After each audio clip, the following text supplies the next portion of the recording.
Hello there, ladies and gentlemen. This is your friendly neighborhood Oxhorn, and today I've got a cool video for you all about advanced Pip-Boy tweaks. So we all know that you can go to settings, go to display, and change the heads-up display opacity and color for both the display and your Pip-Boy.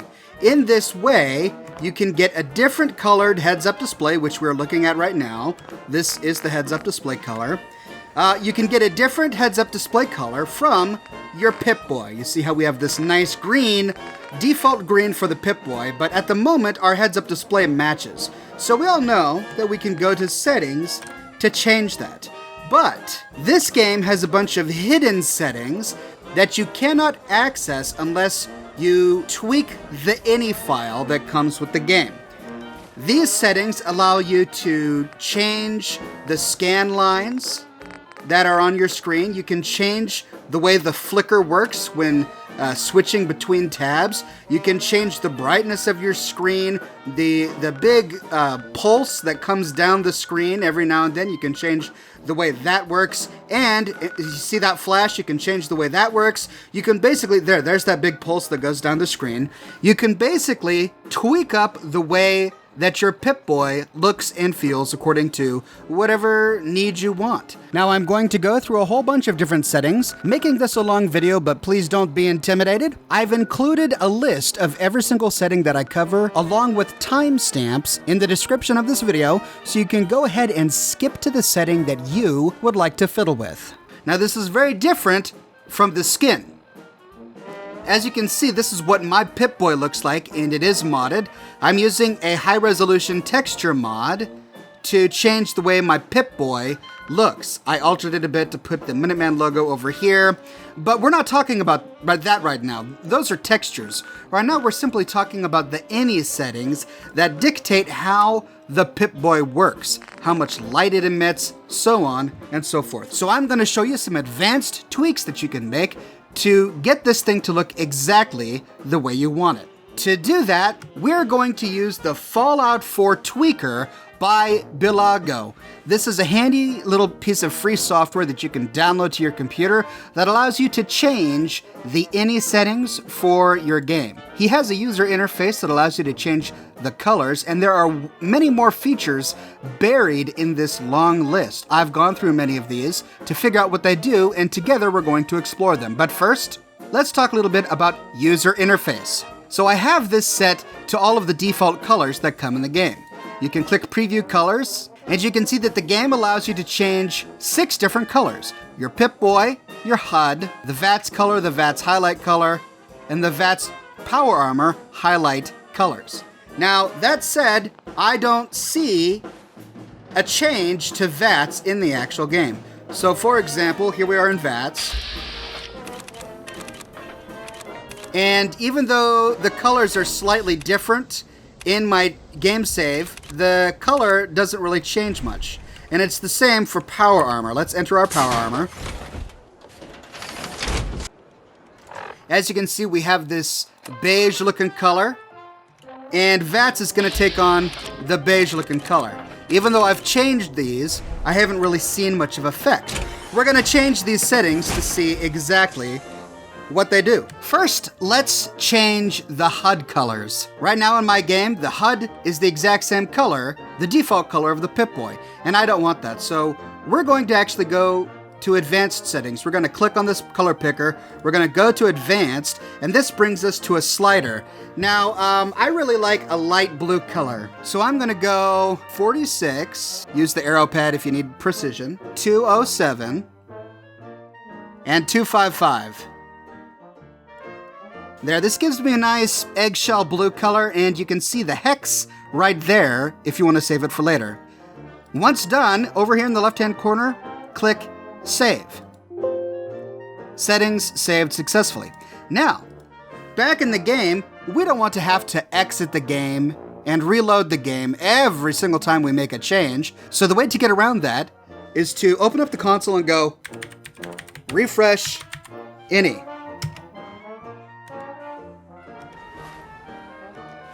Now we don't see a change yet, but let's enter our power armor.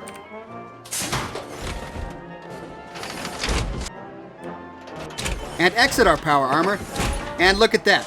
See, we had to force the game to refresh the user interface, and now we've got a blue interface, but we still have a nice green Pip-Boy. Let me get out of the light there. There, now the Pip-Boy is much clearer. Right, so there you go. That's how you can use the tool to get precision with that color change. Let's see what else we can do. Now you can change the heads-up display safe zone. This moves the user interface on your screen, and as you can see, I've moved mine to the corners of the screen. I've got my HP way over here in the corner, and I've got my compass way down there. I did that so that the game takes up most space. But one more thing I want to show you, let's try VATS. You can see that VATS is taking on this nice eggshell blue color. But in the tool, the VATS color is still set to this green. So I don't know if this actually works in the game. If somebody watching can tell me if there's a way to get around changing the VATS color so it's different from the HUD color, then let me know. Also note that I have a map mod installed. This isn't the default map. I'm using a terrain map for my Pip-Boy, but I really like the way that the Pip-Boy looks. You can completely turn off all effects if you want to. That will give you the most crystal clear Pip-Boy imaginable. Let me show you what that looks like. Head back over to the Fallout 4 tweaker, and we'll click Disable Effects. Click Save. Back in here, let's refresh the ini, and boom. Check that out. Now, all of the Pip-Boy effects are completely gone. Gone is the scan line, gone are the pulses. It's completely clean and clear. Now, you do have to choose this option if you use really customized map mods. I have a new map texture installed. This is a terrain map texture, which I really like, but I also really enjoy the original default look of the Pip-Boy. I like the scan lines. I like the Pip-Boy feeling like it's an old cathode ray tube from the 50s or 60s. So we'll go back and re-enable the effects. Untick Disable FX, click Save. And there we go, it's back. Now, let's talk a little bit about color. So this is the default color that comes with the Pip-Boy. It's a nice green color. I actually really like this color, but some of you may be more nostalgic. Maybe you pine for the original colors from Fallout 3 or Fallout New Vegas. Well, we can change that. So let's go back on over to the Fallout 4 tweaker, and here we can change the Pip-Boy color. You can open this up, go to Advanced. Here we are in Advanced, and you can either type in your hex or change the RGB sliders. Now, the Fallout 3 green color is slightly different from this. The RGB for the Fallout 3 is 26,255 for green, and then much more blue, 128. All right, click Save. You can see it's a much paler color of green. Refresh any. And there you go. That is the color of green that we find from Fallout 3. And as you can see, my HUD still looks the same, and we still have completely different UI colors upon entering Power Armor. So it's just a matter of personal choice. You could make this red, blue, yellow, pink, purple, any color you want, and you can have precise control using the tweaker tool. Now, let's deal with another problem. Let's go inside our house. Okay, I want it to be dark in here for this experiment, so I'm going to remove some light. Okay, so we just changed the color of our Pip-Boy. It's got this nice glowing effect. This is what happens when we turn on our torch. Okay, everything kind of looks bluish greenish, right? And that's fine. Some of you may like that. The idea behind it is that the light emanating from your Pip-Boy is what's illuminating everything around you. And that makes a lot of sense. But some of us may not like that. I personally don't like it because I oftentimes shoot a lot of footage for videos, and I need to illuminate somebody I'm talking to, for example, and a sickly green color would not work. Now, there is a way to separate the light that comes from your Pip-Boy from your screen so that you can have a greenish-blue screen, but a different colored flashlight. Let me show you how to do that. To change that, go over to Main, and in Filter, we're going to search for Pip-Boy. Over here, we find a line. This is Pip-Boy Effect Color Saturation on light. The default value is 0.39. Let's change this to 0. What this basically does is the default color for the flashlight is white, but when you change the color of your Pip-Boy screen, it saturates that white color with the color that you chose. Now you can change this to any degree that you want. You could have the flashlight be super extremely green, and I suppose you would type in 100 for that to work. But I want my flashlight to be completely white, so I'm going to choose 0, click Save, refresh the INI, and check it out. My flashlight is now the purest of pure white, but at the same time, my screen is this nice greenish color. I can dig it. Now let's work on our power armor. Let's go back topside, and what I'm going to show you does work with the Pip-Boy as well, but we will use the power armor for this example. Okay, first, let's talk a little bit about this. So this is what the map looks like in the power armor, and as you can see, it's really blown out. I've always hated this. Each of these icons, none of these icons have any distinction. You can barely tell what they are because it's just way, way, way too bright. We're going to deal with that. Additionally, some have told me that they don't like this amber color. Personally, I actually like the amber color, but let's start by changing the color of our Pip-Boy when inside a suit of power armor. Okay, so let's go back to UI, and here we are in the power armor colors section. Let's make the VATS color something crazy. Let's make it red, just because I want to prove a point. But the color that we're focused on right now is the Pip-Boy color. Now let's open this up and go to Advanced. Now I've heard many people say that they really enjoyed the sort of mustard color that came with Fallout New Vegas, and they would like to recreate that. Well, this yellow amber color is nice, but it's not the same color as the New Vegas color. To get that exact color, we need to go to 255.182, if I can get to the 2, and then 66. As you can see, it darkens it on up. Let's click Save. Refresh the INI. And check it out. It makes it darker. Some may find this easier on the eyes. I, for one, actually find it more hard to see on the eyes. It's a darker, more amber color, but it is the Fallout New Vegas colors. Let's go back to the original color, just because I like that one better. That's looking good. Now we need to deal with this brightness. That's just way, way, way too blown out. So let's tweak a few things. Let's go back. And here we have the Power Armor Pip-Boy intensity. There are two settings: the amount of light that it emits and the amount of light that it diffuses. Raising each of these numbers basically makes it brighter. When I tweak the diffuse setting, I don't actually see much of a change, so we're going to leave this at the default for now. You can always find the defaults by hovering over. The default for that is 1, the default for emit is 3, but I feel like this is way too powerful, so let's change this to 1.75. Refresh the INI.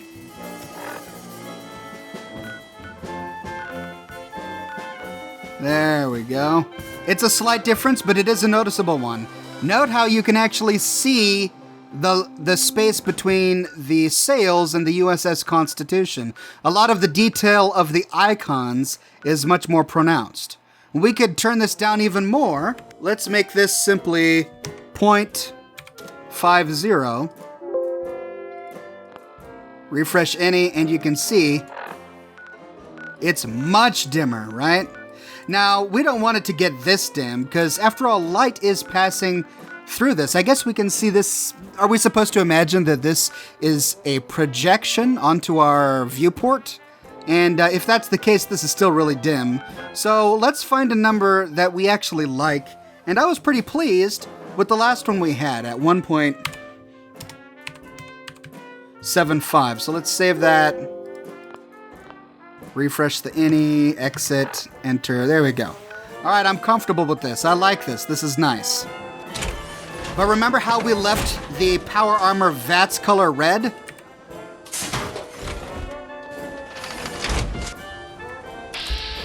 As you can see, it's still this yellow color. So from my testing, the VATS color has no effect in game. VATS will always take on either the Pip-Boy user interface color, or the power armor user interface color.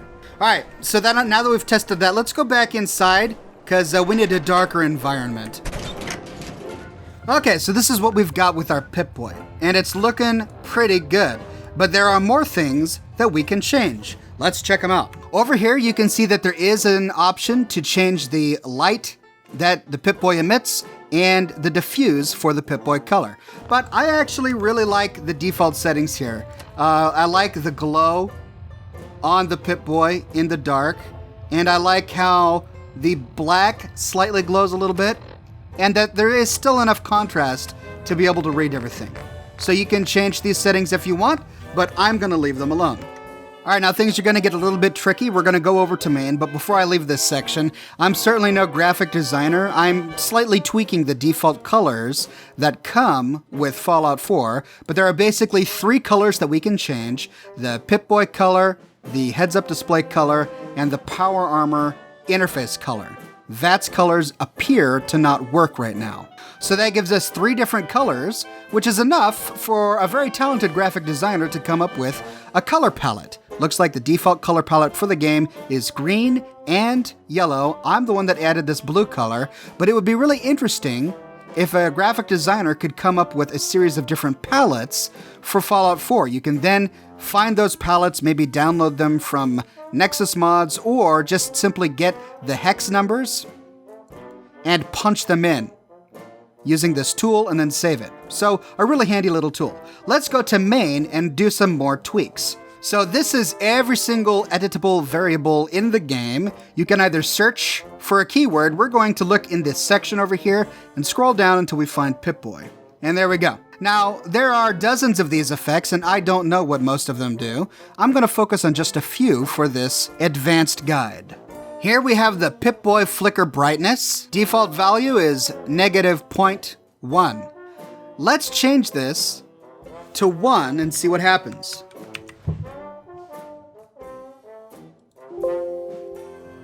And let's wait for this to flicker. There it goes. Wow. So that's a distinct difference. So when it flickers, it goes almost pure white with intensity.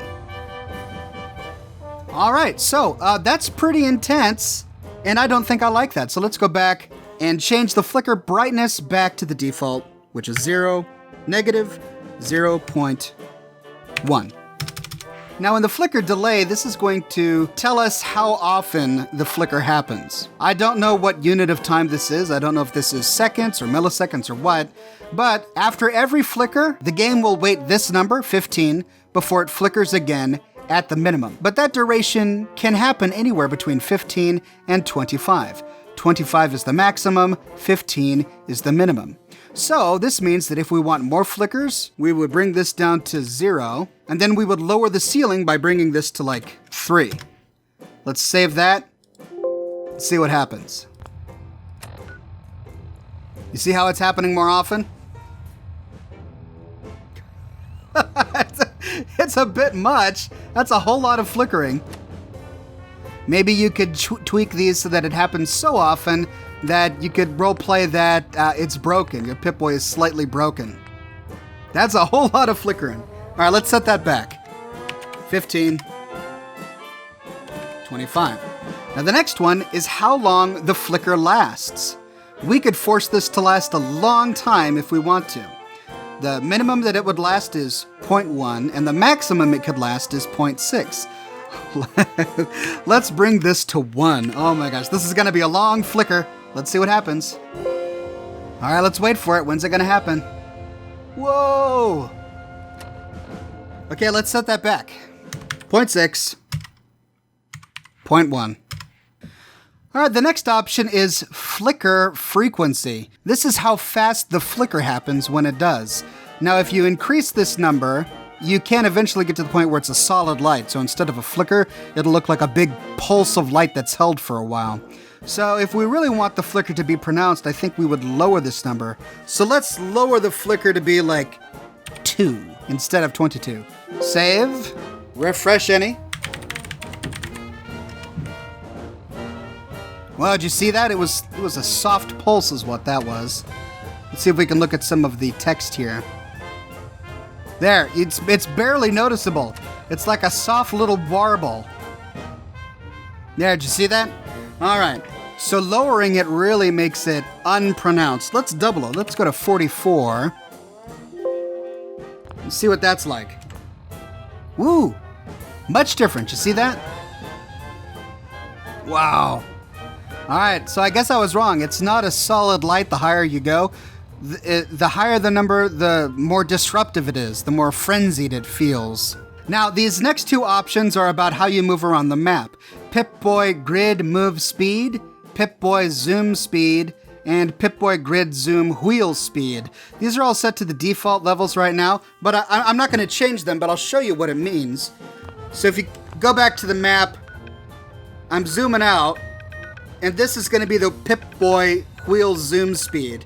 You can change so that you could move one notch on the wheel, and you would be all the way zoomed in if you want, or you could make it so that you really got to drag the wheel. And it's the same with this. I'm clicking and dragging to move around the map, and this feels normal and natural to me, but if you wanted to, you could change this setting to be faster or slower. All right, next up we have the large burst fade rate.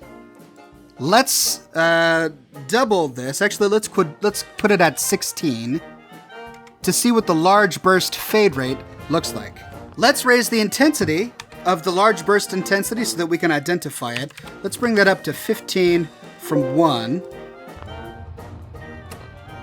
Whoa! Oh, that's the large burst. Ah, that is quite intense. So I changed both the intensity and the fade rate. The intensity is set to 15, which is why it's so white when I do this. The fade rate is set to 16, which is why it's taking so long to go back. Oh! Wow! What a dramatic effect. Okay, yeah, that's a bit much. Let's set that back to defaults. Let's set the intensity to 1 and the fade back to 4. Save. All right, next up, let's talk about pulse intensity and pulse rate. We've done flicker, we've done large burst, now let's do the pulse. To properly identify this, let's crank the numbers up so that we can see exactly what it is we're editing here. So I'm gonna bring this up to 15 for the intensity and 15 for the rate. Save that and refresh the ini. Whoa, oh man. Okay, right, epileptic seizure warning for the next 2 minutes or so. We're gonna have an epileptic seizure warning. All right, let's take a look at that Pip-Boy again. Whoa, oh, that is intense. Oh man, but what a cool setting. I bet we could really tweak this to get something that we'd really like. I don't like how bright it is, but I do like how much it flickers. Let's tweak this a little bit more. Pulse intensity, the default was 5 or 0.5. I think I like that. Let's leave that at 0.5. But I'd like a more vibrant pulse rate. Let's see what leaving that at 15 with a lower intensity will look like. Okay, and that is noticeable. So let's go to inventory. Okay, that flicker. Oh man, I actually really like that. I like how much it's flickering, ladies and gentlemen. I think I'm gonna leave it like that. So,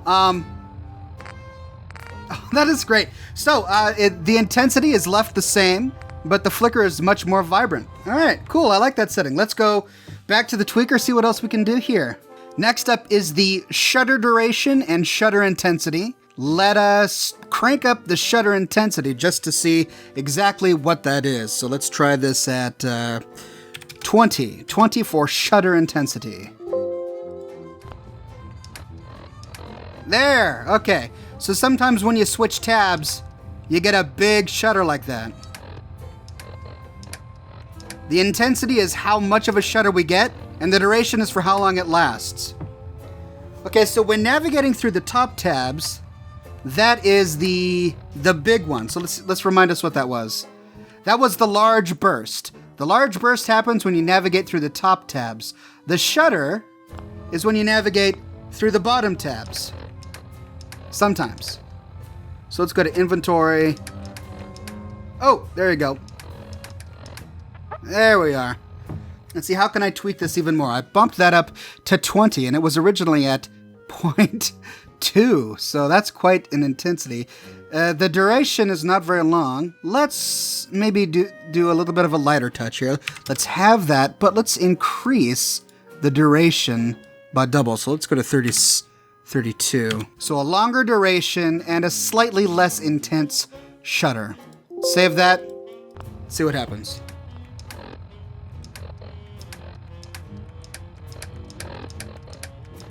If I can get it to happen. All right, that seemed to turn it off. Let's half the duration and see if that does anything.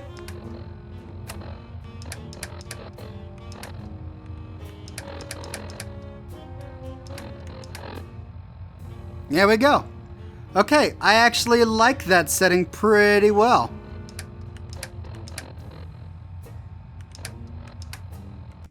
That was a 32 duration and an intensity of 10.2. I like it. I'm just gonna keep it the way it is. All right, small burst fade rate and small burst intensity. Let's test the intensity first. Let's put an intensity of 10, just so that we can see what the small burst is. Oh! Whoa!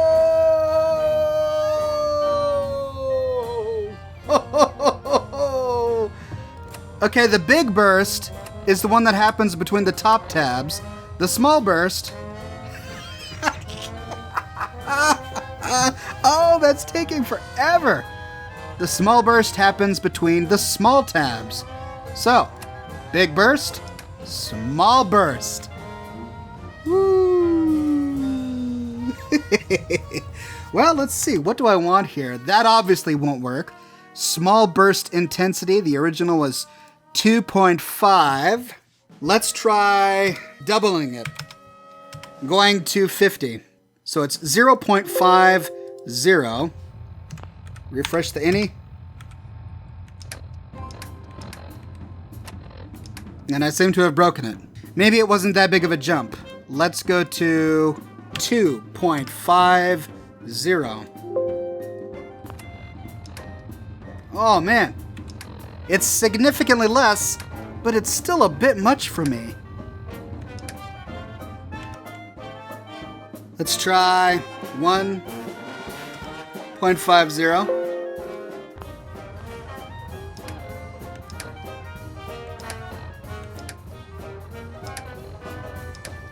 That's interesting. Oh man, that's an interesting effect.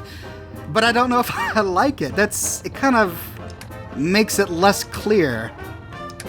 Maybe if I reduced the time. Let's, the fade rate is set to 2. Let's make this much smaller. Going down from 2 to 0.7. That should decrease the rate and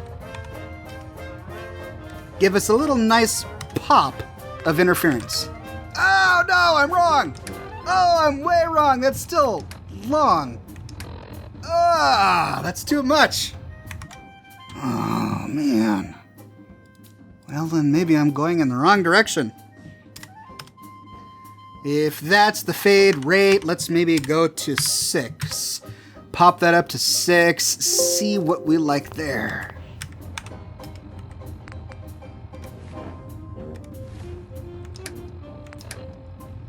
Okay. Oh, that's great. That's great. Okay, that's what I wanted.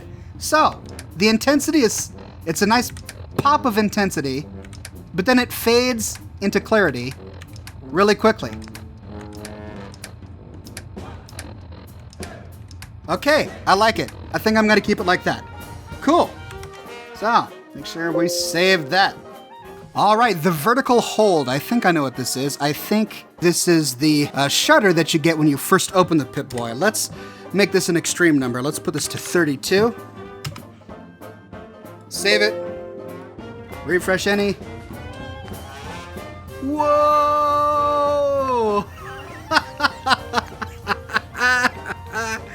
Oh, yeah.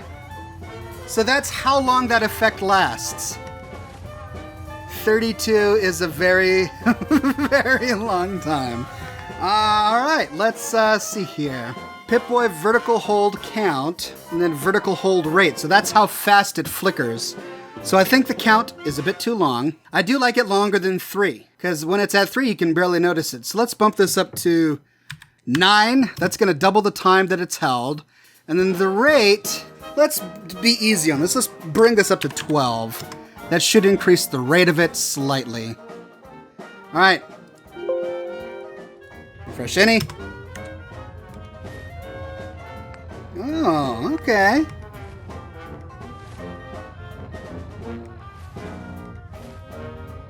Interesting. I actually really like it. Cool. So we'll leave it like that. Okay, so the vertical scan, I'm guessing, is this. That line, you see that line that goes up and down? There it goes. So the scan delay, max and minimum. So this is what I'm guessing. Every time the scan line goes all the way down, the minimum that it's going to wait before it does it again is 3, and the maximum it's going to wait before it does it again is 10. That gives us a sort of random feel to it. I wonder if we can get something a little bit more regular going on. What if we just bring the delay max down to 3? That should give us a scan that happens more consistently. There's 1.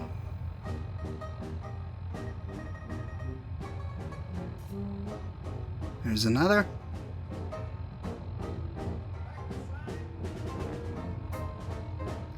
All right, it is pretty consistent, but it's also really slow. So let's reduce the minimum to 1.5, and then let's make this 1.5 as well. Save that. Refresh the ini.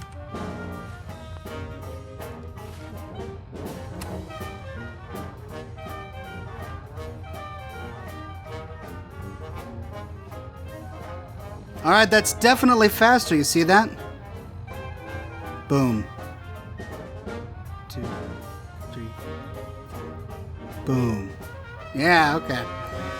Now, do I want it more often than that, or would that just be too much? Let's see, I've got it at 1.5, so it's pretty... Let's bring it down. Let's keep the maximum at 1.5, but let's give it the possibility of happening much sooner than that. Let's put that at 0 and bring this to 3. So 1.5 and then 0.3. Let's save that. Okay, let's take a look at the scan rate. I'm not sure what this will do. Let's jump up to 20 just to see what this is going to do. Whoa, and it pretty much removes it. Yeah, that scan rate pretty much removed it altogether, which I didn't want to do. So it was originally a 0.5, so I guess if we want to... I must have just bumped it up way too much. So let's try... Let's try putting this at 1.5. See if that makes a difference. Oh, that's how fast it goes down the screen. That's pretty fast. So before it was going so fast that I didn't even notice it. That is pretty fast. Let's try and make that a little slower. Let's bring this down to 0.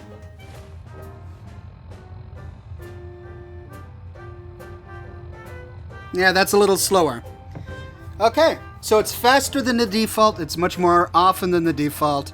I've got a really beat up Pip-Boy, ladies and gentlemen. I'm liking it. All right, the scan line frequency, it changes these black lines that you see going through the map and the text.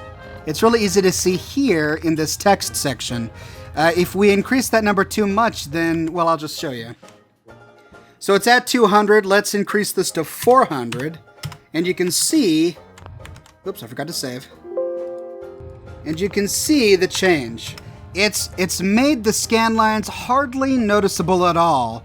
They are there. I don't know if you can see it, but they're really faint. But I actually like the scan lines. I don't want to reduce them too much. So 200 is the default. Let's put this at 50. Just to see if we can get some nice, big, bold Scanlines. This will probably be a bit too much, but it's worth a shot. Wow, yeah, look at that. Oh, that's ugly. That's a bit too much. So let's bring that down to 100. All right, that's better, but it still feels a bit much for me. Scanlines are still a bit too bold, making it harder to read text. So let's bring that down just a smidge to 150. Ha! What do we think of that? I think I like it. It's still just a little too bold. Maybe I'm having a change of heart here. Maybe I really like the default scanline frequency. Yeah. Yeah, I think I like the default scanline frequency. All right, so we're just gonna go with the defaults. Now, one more thing I want to show you is the crosshair. I'm in a really darkened room, and you can see the crosshair in the middle of my screen. It's got this neat animation, and it's pretty big. I lower my weapon, then I've got this big, bold dot in the middle of my screen no matter where I go. Some may find this to be annoying, and it's really easy to fix. Head on over to the Fallout Tweaker, go to the Gameplay tab, go to Crosshair Opacity, and set this to whatever value you want. I'm going to go to 25, save it, refresh any, and bam, check that out. Less obtrusive, ladies and gentlemen. I can dig it.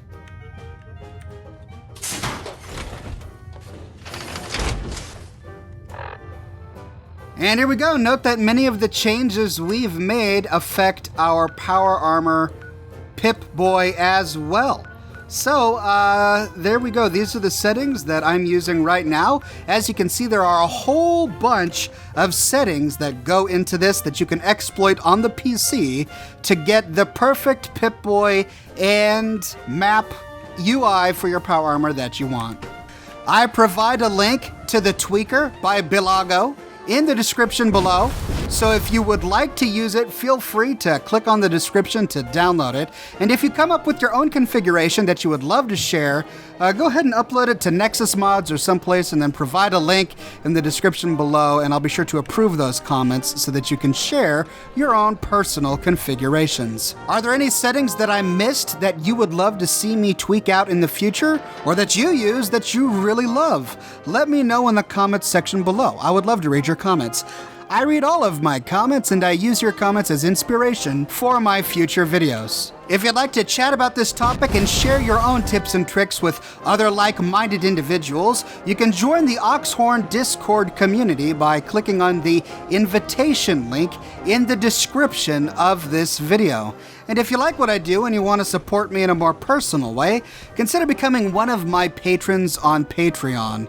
Patreon subscribers gain access to a private channel on my Discord server, as well as a bunch of other cool Oxhorn perks. But more than anything, ladies and gentlemen, I'm just so very glad that you're here watching this video with me today. Thank you so much for watching from the bottom of my heart, and I'll see you tomorrow morning, bright and early, with a brand new video.